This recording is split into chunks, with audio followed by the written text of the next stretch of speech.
Hey pals, welcome back to Copy and the marketing podcast where I tell you how to write copy that sounds like you but converts better. Today we're talking about something super fun and uplifting, and that is functional illiteracy.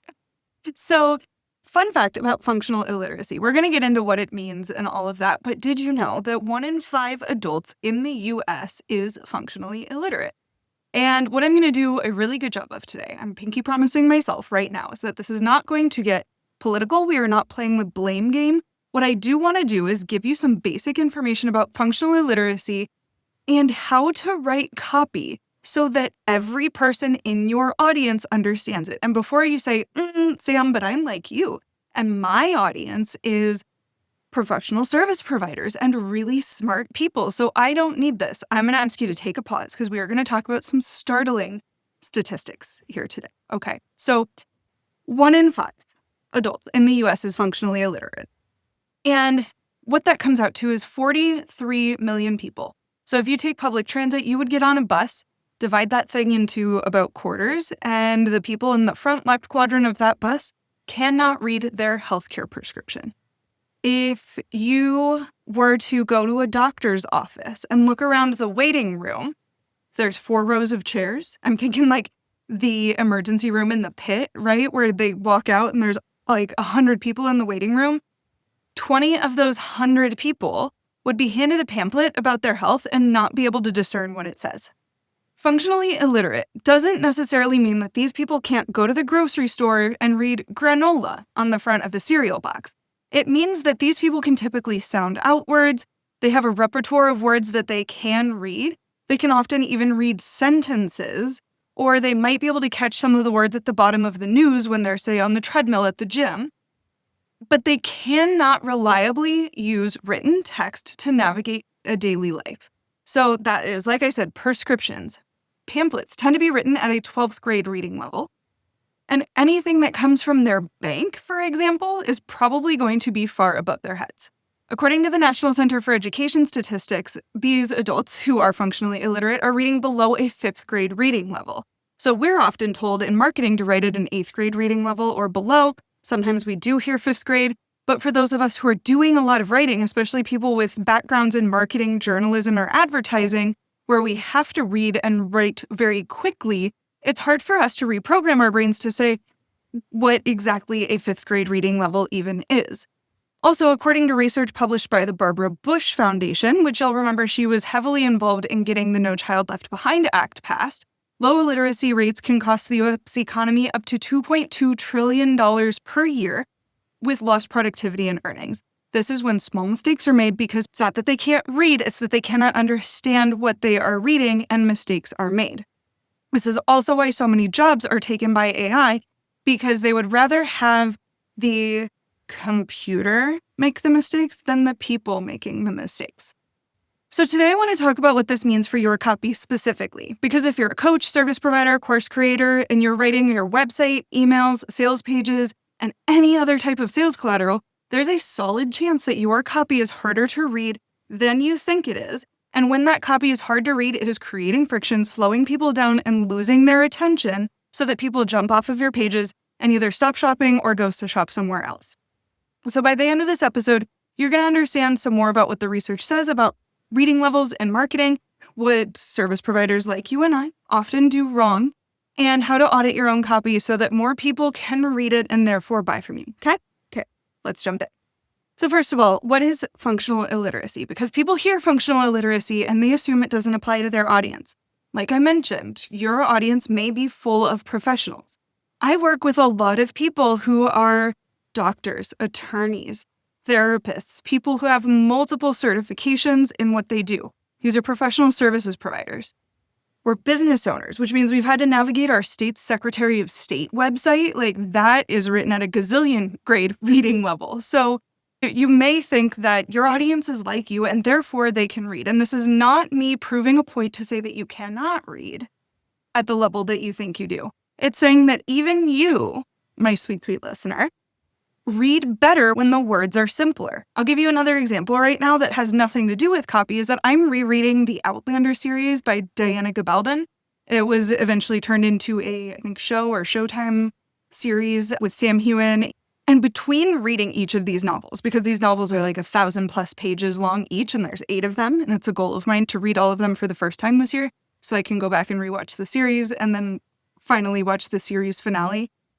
But between reading each of these books, I go back and I read a little palate cleanser, something by Jennifer Weiner, something by Frida McFadden, or something that's written in my version of English, American English, because a lot of her books are Scottish English and also Old English because they take place in the 1700s. So I read something that's a little bit more familiar to me. I read books that are a little bit shorter and things that are a little bit more pop culture-y so that I don't have to think about the meaning of the words quite as much. There's a lot of friction. I'm reading her books super slowly, not because I'm illiterate, but because they're just that much more challenging to read. So as you think about this, and you think about your audience, know that even if your audience is super smart people, bringing the copy to an easier reading level is going to be beneficial for both you and them and their understanding of what the outcomes are that you provide, and it's going to make you more sales because you will be giving the vibe that you are simple and easy to work with, okay? So functional illiteracy, as we're talking about it today, is not a proxy for talking about people and their level of intelligence.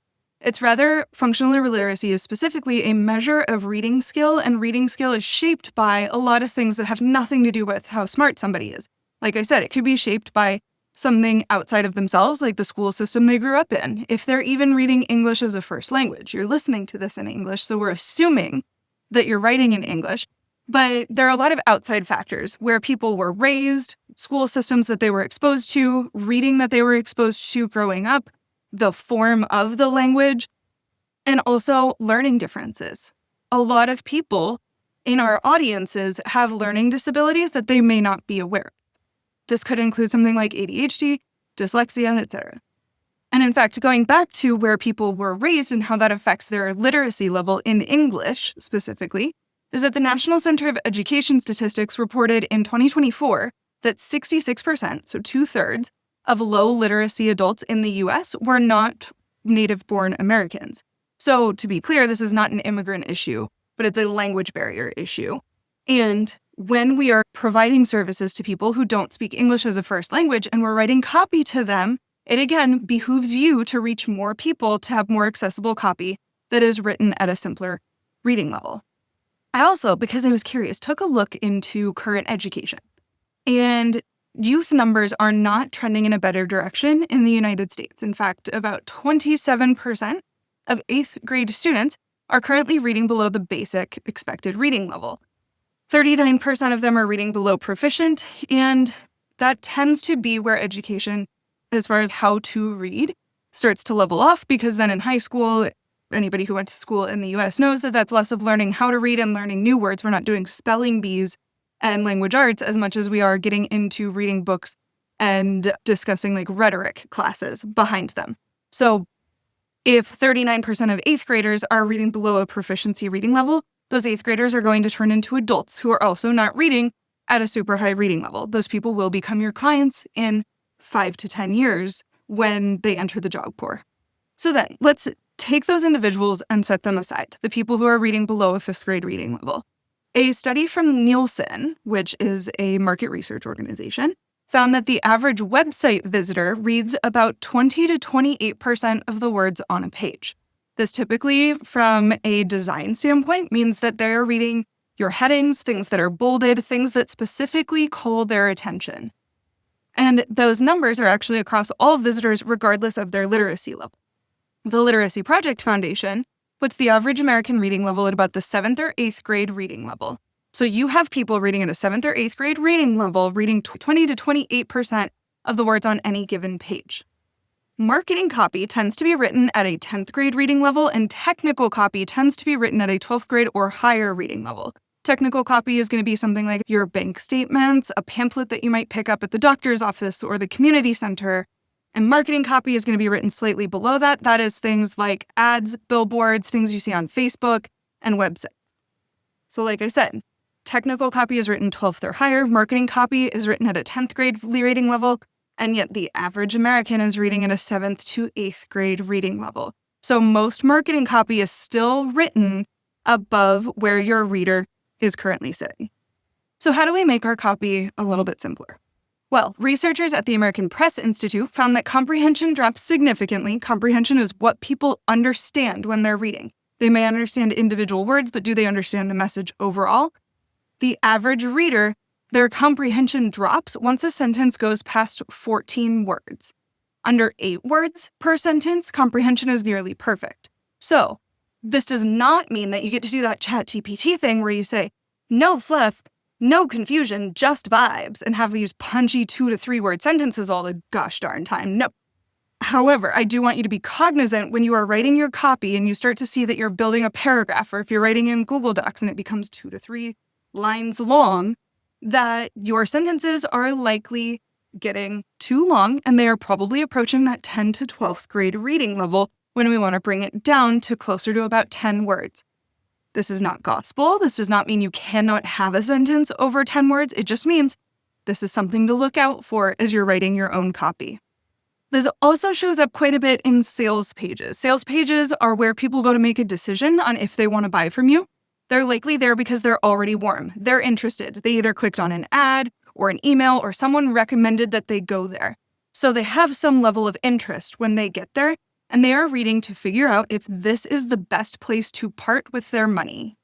However, this is where I tend to see the most dense, complex, these are all of the nitty-gritty details of this offer type of copy. It's where we get long paragraphs, we get drop-downs on drop-downs on drop-downs of what's included in your modules, etc., and like what their life is going to look like day to day to day as they go through your program. It's also where I see a shit ton of industry jargon. I especially see this with my financial professionals and my therapists that I work with. This is where they start to name their exact methodologies that they're using and start digging into things like the reports that people are going to get, or especially for therapists, where they start naming all of their certifications. Now, especially if you are in an industry that is certified, there is a place on your page for certifications, but I don't necessarily recommend that it's right in the middle of your sales pages when you're trying to build your authority with people. It may build authority with some people, but it's also going to confuse the shit out of other people. So give it its own section, would be my recommendation there. So on your sales pages, where you have this propensity to write long sentences and have a ton of jargon, is a great place for you to take a look at what might be industry jargon and where we can peel that back and dig into feelings. Rather than telling people what is included and what your certifications are, tell people what the results feel like and really start to lean into emotions when you have the propensity to dig into what it is that you offer. The Baymard Institute, which researches e-commerce and conversion, found that dense text presentation is one of the top reasons that users abandon a page. And if you scroll around, go to the internet, go to Instagram threads, click on a few links in bio, get to people's websites, especially their about pages, hint, hint, we end up over there and see just walls of text. And especially if that's happening on mobile, which has a much smaller screen than when you're looking on desktop, that means that you have a huge propensity to lose people. People tend to read in groups of 3, which may mean 3 lines or 3 points at a time. So if you have big text blocks on your website, this is a good opportunity for you to scale it back and make it simpler for the brain to process. It's not because the text inside of those text blocks isn't good, it's that the formatting may not be working for them, which is again why we call this podcast Copy And, because this is copy and design, copy and human psychology and sales psychology, and this is where those two things play really significantly together. And to that note about design is that there's something called white space, and white space is where there is no content. Sometimes we want to fill that up, sometimes we don't. A solid designer who understands sales psychology is going to understand that designing things in short paragraphs with plenty of white space gives the brain time to process. White space is a comprehension tool. So if you're in copy on demand and you tell me, or you put a website in front of me and I say, hey, we just need to give this some space. We don't need all of this text on the page at the same time.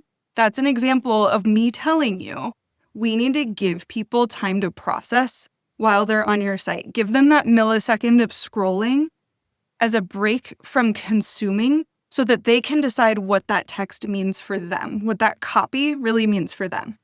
Okay, so we see it in sales pages. Where else do we see an opportunity to bring our copy down to a 5th to 8th grade reading level? Honestly, is your email subject lines. Subject lines often fail when there's no context in them. So I see this a lot with, again, coaches and service providers who are brilliant and they've been in their niche for a while, or they're really wrapped up into talking to other people who are already in their niche, or their coaching clients who have been in their world for long enough that they understand the jargon that they're using. So they tend to write subject lines that reference specific concepts, frameworks, or problems, which may be words that they made up. If you have a signature framework and you're putting that in your subject line, you're likely talking over the heads of your recipients. Or if you're using language that only people in your industry use.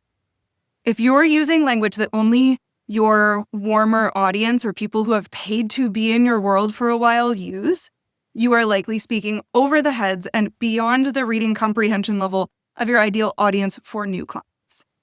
I found a study from MailChimp that analyzed, hundreds, millions, who knows, emails that found that subject lines that are clear and specific with words less than 8 characters long that are not cute or clever, just focusing on clarity, consistently outperform the ones that are super clever. People open emails when they know what they're getting, and they don't open emails when they have to work to figure out if that email is even going to be relevant to them. When people open their inbox, they're typically bombarded by 8 to 800 messages all at once, depending on how long it's been since they've last accessed their inbox. If your subject line does not feel relevant to them, it is one of the easiest ones for them to delete and take off their plate. Third place that you can simplify your copy is in your calls to action. Vague CTAs, or calls to action, are also a readability issue just as much as they are a conversion issue. So when somebody reads something super vague, like take the next step or start your journey, let's connect, their brain may, depending on what the copy around it says, have to do inference work or guesswork to understand what that CTA means and where it's going to take them. So when you're rating your calls to action, think about take the next step. What is the next step? So instead of saying take the next step, it may say get on my calendar or start your journey. Tell them what journey? Start your health journey, start your bookkeeping journey, become something, right? Or connect with me here might be another great example of saying, get on my calendar, schedule your discovery call, something like that. Plain language is competitive language, and you want to be plain and yet descriptive as possible whenever possible. Again, if this feels like a big topic, know that this is something that I have studied. I studied marketing and advertising and international business and all of these classes in school. I studied consumer psychology as part of my marketing degree. This is something that I know I am speaking my language, and I'm trying to simply bring it to your awareness. So as you're listening to this, if this feels like, holy shit, I have a lot to do, you've got a couple of options. Listen to this as you're looking through your website. And gut check. Do you have big text blocks on your sales page and website? Do your CTAs freaking mean anything? When you look at your last 5 to 10 emails that you sent, are you using client language or are you using their language? If you're not using client language, go back to one of my episodes about feedback and gaining feedback and how you can use your client voice. That's going to be a big help. I also have a couple of resources. I have Clickable AF CTAs. That is a digital resource where you download it. There's a short training as well as a bunch of examples of really great calls to action that you can swipe. And of course, you can always reach out and work with me. You can grab an hour of my time with Can You Write This For Me at canyourwritethisforme.com. Or if you're thinking that there's a new piece of copy that you would like written by me, go to nomadcopyagency.com/contact and I can help you. Okay. So again, I'm here not to overwhelm you, but to educate you and also help you understand that when I say that I have worked with sales psychology and that I have been deep in this world for 15 plus years since I started my marketing degree, this is just the tip of the iceberg of some of the things that I know, okay? So let's keep talking about functional illiteracy and how you can write simpler copy so that you resonate with your people so that they are super stoked to buy from you. I'm going to give you 5 action items here of things that you could do. First, super easy, and this is pretty hands-off for you, is to run your copy through a readability checker. I believe the Hemingway app and also Grammarly are both free. HemingwayApp.com and Grammarly.com will give you a grade level score for whatever you paste into it. So if you have an email, copy paste it over there and let it give you a readability score. Same thing with your website. You're going to do things like highlight long sentences, flag when there's passive voice or phrases that might have simpler alternatives. That's going to be your first stop, free, easy to use, takes 10 minutes to gut check that something is actually going to be consumed by the people you want consuming it. Again, for most marketing copy, your goal is to get it between a 6th and 8th grade reading level. Most marketing copy has been studied to be written at a 10th grade reading level. So also know your audience and know what their jargon is. Like, let's use an example here. For example, accountants speaking to their clients using certain words are going to be jargon. If they were writing the same email to other accountants, that wouldn't necessarily be jargon because those other accountants are in that world all the time. So also knowing what is jargon to your audience is a great place to start. So that's Hemingway and Grammarly. That's a great first place to start. Second thing to do, read through your text and see if you have sentences that are longer than like 14 words. Again, it doesn't mean that you absolutely cannot ever have a sentence over 15 words. It just means that if something is under 14 words, the chances of people comprehending it's going to be higher, okay? Every word you add after that is probably risky, so look at breaking that sentence up into 2 sentences or potentially making it into a list. Third thing you can do is read it out loud to yourself. I freaking hate this. I remember taking French classes in high school and we had these PVC pipes that were kind of U-shaped and we would hold them up to our ears and we would like whisper French to ourselves so that we could hear how we were saying things versus how the reporting was saying it. Again, I was in high school in like the 2000s. So like, I'm sure things have come along quite a bit since then, but I hate listening to my own voice, but read your text out loud and see if it makes freaking sense. If not, that's a good opportunity to go back and break things up and make sure that you simplify them. Fourth thing, 1 idea per paragraph. Another story. I remember going to college. Freshman year, I went to a small liberal arts school that year, and I had to write my first college essay. And I had learned in high school what a standard 5-paragraph essay was. And what I was taught was that there was an intro paragraph and a conclusion paragraph, and then 3 paragraphs in between, 2 of them defending your answer, and the third one saying why other alternatives are not viable. And that was the basic structure of an essay. I remember in this class freshman year, we had to write an essay, and we were going to kind of peer grade each other's essays. And somebody handed me theirs, and it was just all one run-on sentence of thoughts. And it was so confusing to me. And this isn't to shame anybody who didn't learn to write essays the way in which I learned to write essays, because I think there's 1,000 ways to learn the same thing. But that I remember looking at it and being like, this is a million ideas shoved into one piece of paper, and the person had not organized their thoughts whatsoever. So 1 idea per paragraph here. If you are writing marketing copy, remember that you're not writing academic copy. That's also why so many of my clients are professionals in their fields, is because they have the humility to look at their copy or look at their writing and say, holy shit, the last time I wrote this much was when I wrote my dissertation. The last time I wrote this much, I was writing a product description when I worked in corporate, or I was writing a journal article for something, right? So they are really freaking great writers. I've had many authors even come to me as clients. Marketing copy is not book writing. Marketing copy is not journalism. And marketing copy is not a dissertation. So you're not building arguments across dense paragraphs. However, one thing that does stay the same is that each paragraph should just carry 1 idea. And then we move on. And then we look at that idea and we make sure, is this simple? So we want it to be very skimmable, because remember, people are only reading 20 to 28% of words on a page anyway. And final thought here, 5th thing, replace jargon with the problem that it solves. So this one is huge for coaches and service providers. You have language for what you do. You have potentially a named framework or a methodology that you have trademarked. You have industry terms that you're using constantly. But remember, when you are reaching people for the first time, they don't know what the heck your super cool framework is. They need you to describe what your super cool framework does for them. So as you're going through your copy and you think that you have run into a piece of jargon, see if you can change it from what you do to how it impacts them. A really good example of this is with my coaches and my therapists that I work with. They will often say something like nervous system regulation. To somebody who is really freaking unregulated, that's going to sound so far out of reach. But what you could do in that situation is rather than have this jargon of nervous system regulation, pair it with something like, so that you can learn what it feels like when your body isn't constantly in fight or flight. Translate what you do for people when you're thinking of using jargon.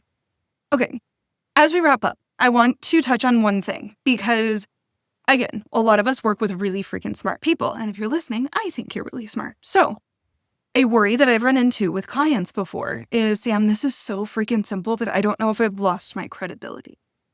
Do I look like less of an expert because I have simplified my copy? And the answer here is no.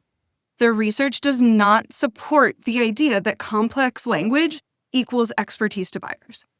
If anything, it signals effort to the reader, and effort equals friction. If they have to work harder to read what you wrote, they are more likely to bounce than buy. A study from Princeton University found that information presented in a harder-to-read font was actually signaled as being less credible than the same information in an easy-to-read font. So again, this is copy and design. This is sales psychology and copy. This is copy and that's why you're listening here. So make sure that you are making something as easy as possible to process, whether that's from a design perspective, a copy perspective, or a jargon perspective. Okay? Your expertise lives in your ideas and your ability to create a transformation for your readers. The most authoritative communicators that I know and the ones who convert at the highest rates write the way that they talk. They are clear, they are specific, and they know where their power lies and that it lies in their ability to create change for their readers. So readable copy does not equal dumbed down copy. It's copy that respects the heck out of your readers' time and attention and their cognitive bandwidth.